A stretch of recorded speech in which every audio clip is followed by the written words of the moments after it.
Hello there everyone, I am Pepino back for more Dwarf Fortress. Okay, so, you can see our military is gathering up down in these caverns here, and that is because we are about to break through into the caverns where the Forgotten Beast has been living, and now we have just done that. We have just broken through. Let's find the Forgotten Beast. He has piled up just countless bodies since he has been down here. So we're gonna have to throw everything we have at him all at once. There we go. And actually, should we follow him or should we follow our military dwarves? Let's follow one of our military dwarves. Oh, they can't go and kill him just yet, I guess, because he's across the water. So they're gonna have to wait for that, I think. Let's see. But they are all assigned to kill him, so they will do that as soon as they get the opportunity. But he is over here somewhere. Where's he at? Oh, there he is. Alright, so let's follow this Forgotten Beast. Oh, having a lag spike here. Hold on. Okay, that should be fixed. Let's get back to following this guy and see where he goes. He is just gonna chill around the caverns, I guess, for now. Hopefully our military gets here soon. They should be able to get to him at this point, I would think. Oh, there they are. Alright, here is the battle, and he is still fighting. Oh boy, it's still going on.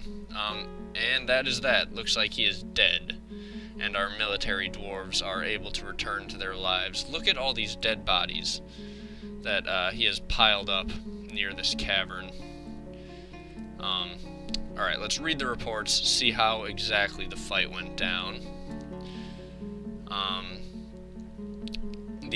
An axe lord finished the blow, used a finishing blow where it hacked its head off, which seems to be the best way to actually kill Forgotten Beasts.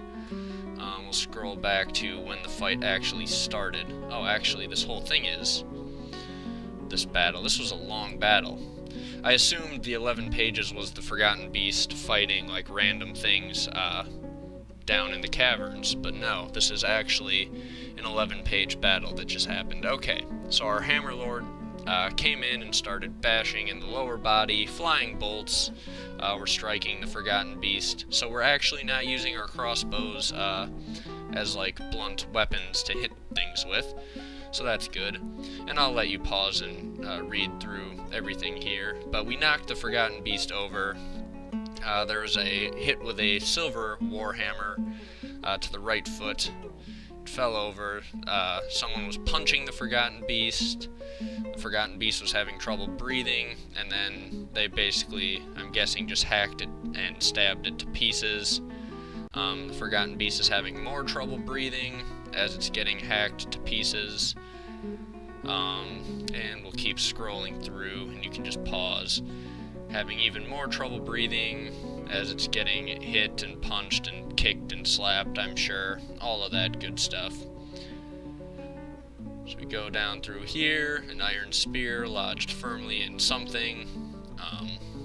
Forgotten Beast is having even more trouble breathing as we get all the way down to around here, where they finally strike the killing blow and hack the head off of this Forgotten Beast. So that is that, and that is the caverns reopened. We need to secure them still, but the Forgotten Beast is down, and our dwarves are going to go crazy now, I'm sure, just hauling all of these dead things up to our refuse stockpile.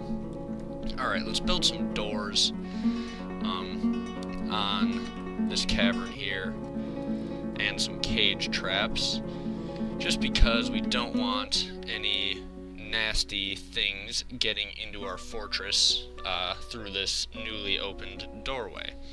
And with that in mind, we will switch up to the surface here and see what else is going on. What's our military doing? Are they actually all training now? Let's see. They are training. Yes, they are all training. Cool. Yes. Okay, perfect. So that's good. We will have our military train up now.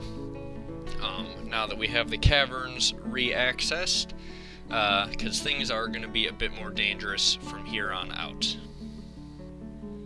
Okay, well, the outpost liaison has arrived, but their wagons bypassed our inaccessible site. So something is not working correctly with this trade depot for some reason. I thought if we had a 3-wide... Oh, why is this stuff here?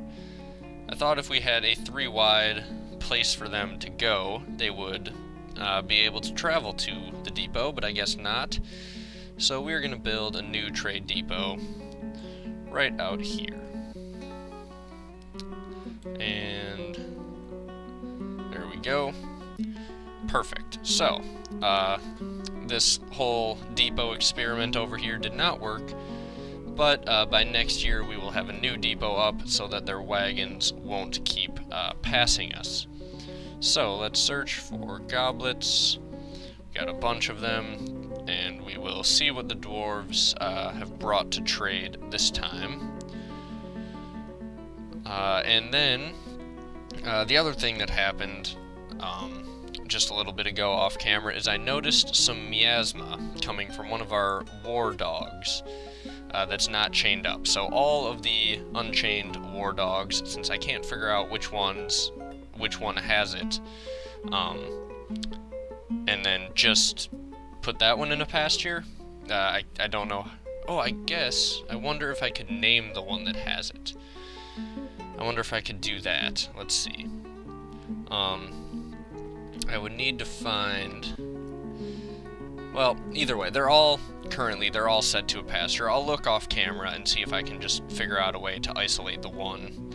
But right now, all of the war dogs who may be infected are assigned to a pasture out here, and they're going to be put out there because we can't have rotting animals in our fortress again. That's just not what we want, so I'd rather sacrifice a few war dogs to save the rest of our animal population. They may have caught it from this cat.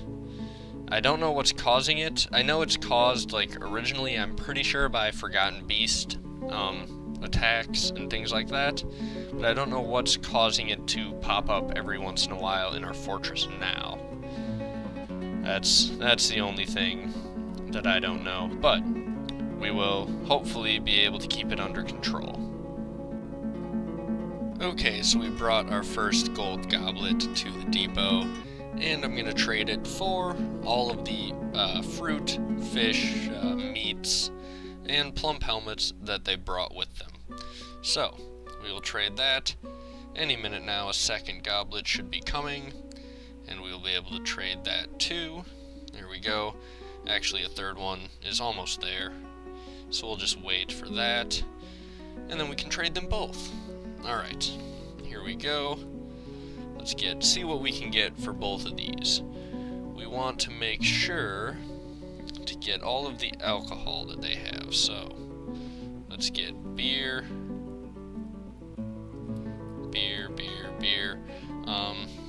Let's get wine.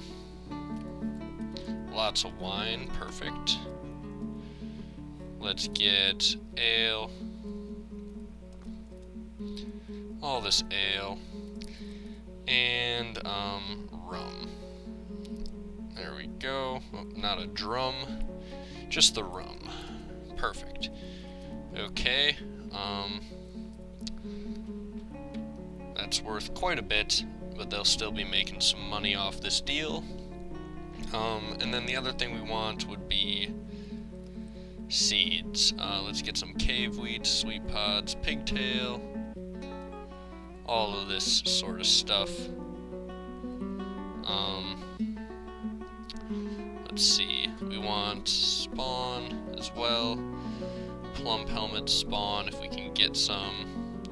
This may be too much money by the time all of this is added up, but we'll see. Yeah, it is. Okay. So, let's put back a bunch of those seeds. Here we we go. We don't need all of these. And we can get them in a little bit anyway. Okay. So. That's still gonna be not enough, I'm guessing. Okay. So we can't have quite that many plum helmets spawn, I guess. That's just gonna have to be the way it is. So, let's try that. Oops. Nope, I searched for tea instead of actually trading. Okay, let's try the trade. Perfect. Alright, so, we got that done. We got more stuff, hopefully on its way to the depot soon enough. But it's been another productive trip for the Dwarven Caravans to our fortress. We should get lots of good supplies out of it. And a stray dog has been found dead. I'm hoping it's not like rotting, because that would be unfortunate. We don't want all of our animals rotting again. I'm just keeping my eyes peeled for miasma, and I'm not seeing any so far, so we don't have to worry just yet. Just doing a quick scan. Here we have our poor, insane, jailed people. Dumat's the only one who actually has any hope of returning to his sanity, but I don't have high hopes for him. So, who knows? Who knows? Maybe he will figure out all of his problems in life that are making him sad and whatnot, and get and be a productive member of Dwarven society again, but the chances are that doesn't seem likely. Okay, more gold goblets are being brought. We will be able to pick up the rest of those seeds and plum helmet stuff, and that'll be all good. So, let's get it done. Search for seeds. Whoop. Seeds, not seds. There we go. Let's pick up all of these and see if we can afford that. I don't know if we're going to be able to afford all of this. Let's put back the really expensive ones. 140 is too much to spend on seeds. Okay. And then we'll grab all of these, except for the 140 one. There we go.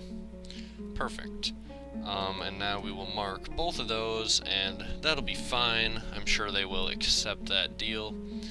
So, we will also take some glass and other little basic stuff along with it. There we go, and they're very happy about that. I am very happy about that, and that means it was a good deal for everybody. Okay, well, the Dwarven Caravan has left now. We are in mid-autumn, and that marks the last outside contact we're going to have for the year. And I think I can pretty much predict how most of this year will be spent for our dwarves, and that's going to be cleaning corpses out of the caverns. As you see, all of these dwarves here are busy storing all of this corpse stuff, dead things, in, what is this? Alright. There's a dead dog in the middle there, covered in forgotten beast waste, but I don't think that's the one that causes rotting, so I think we're okay. But, yeah, they're basically just filling up this stockpile, because that forgotten beast was down there killing things for so long, that there's just hundreds of items to haul up. So that's what they're going to be doing. Hopefully one of them will get around to building the depot, although I guess that's not a good place for it, so let's build the depot over here, where we know there is nothing that is going to get in the way.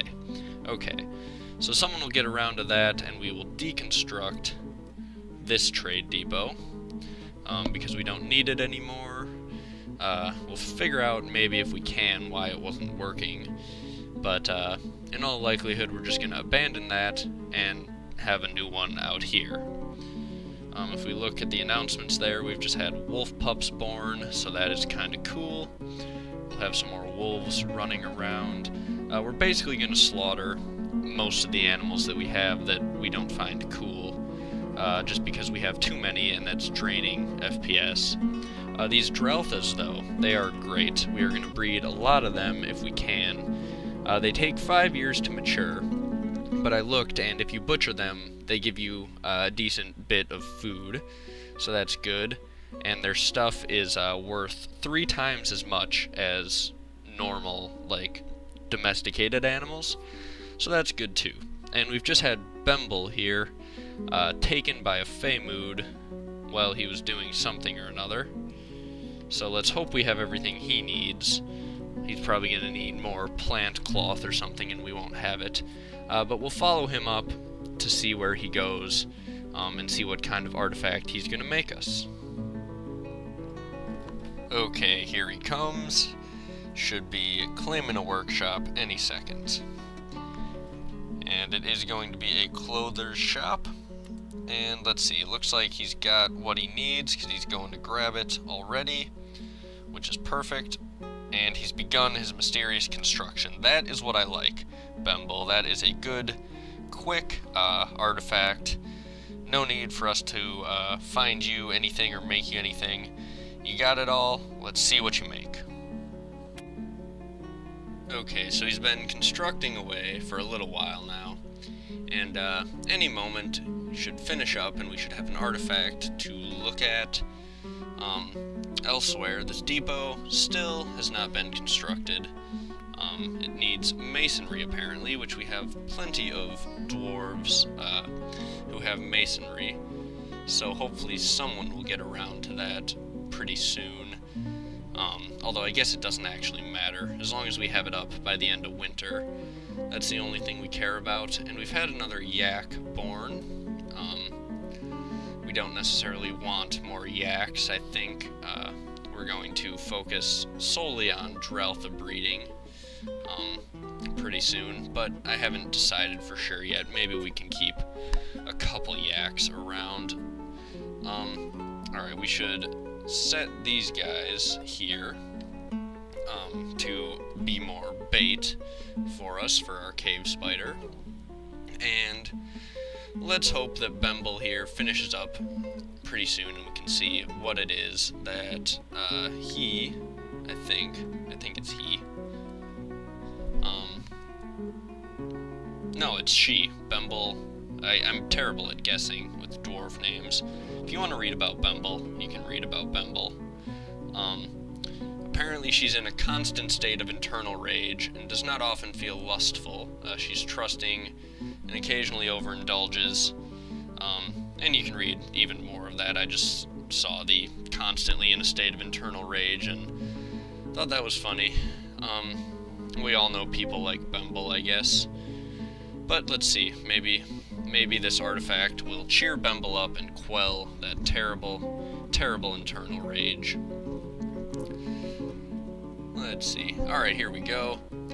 A left mitten. How wonderful. Let's read about this very fancy left mitten. It's worth a decent amount for a mitten. It has, let's see, an image of Erdim, and it relates to the ascension of Erdim place ceilings to the position of Queen of the Tombs of Rhyming in the year 5, apparently. So, in the year 5, Erdim became Queen of the Tombs of Rhyming, and then later that year, I'm guessing, is when Iden became King. So that is that. Now, didn't we have a mitten before? Or am I imagining that? Maybe we had a sock or something before? I could have swore we had a mitten created. Nah, maybe they were just all earrings. We have a skirt, we have a mug. I was hoping we would have matching artifact mittens, but I guess not. We'll have to wait for someone else to craft another fancy mitten, but we are, oh wait, no, look at this. We have a glove. That's what I was thinking of. Unfortunately, they are both for the left hand, so they don't match up. Well, that's too bad. Either way, good job, Bemble. You created a really, really good Mitten. Now get back to work. Oh hey, what do you know? I was just simming ahead a little bit, and some migrants have arrived. We were at 71 dwarves before this, so let's see how many new guys we have. I can see at least 1, 2, oh no, that's not a second one, that's an animal of some sort. So I see we've got our 1 migrant coming in here. We'll zoom in. Is that it? No, we've got plenty more coming. There they are. There's another one. Looks like we got at least 6. Yeah, it looks like 6 migrants. Up to 77 total citizens, so that'll be good. And hopefully one of those 77 guys will get this depot constructed. And most of them will probably spend their whole winter taking corpses up out of the cavern. But that's okay, we will have plenty of stuff for our bone crafters, if we ever need to craft anything out of bone, I guess. It's good for artifacts and things like that. And maybe we can start decorating the fortress with bone. That would be good. Our value, our fortress value, our created wealth is really, really high. And our imported wealth is almost lower than our exported wealth. So if we export just a little bit more over the next year with the caravans, we should have higher exported wealth than imported, which is a nice little accomplishment for our fortress. But none of that'll happen until one of them gets off their asses and actually builds the depot. So we will wait for that, I guess, and then I will probably sim most of the winter off camera unless something interesting happens. So, thank you guys for watching. Hopefully you are still enjoying everything here at Bermidor, and hopefully I will see you all next episode.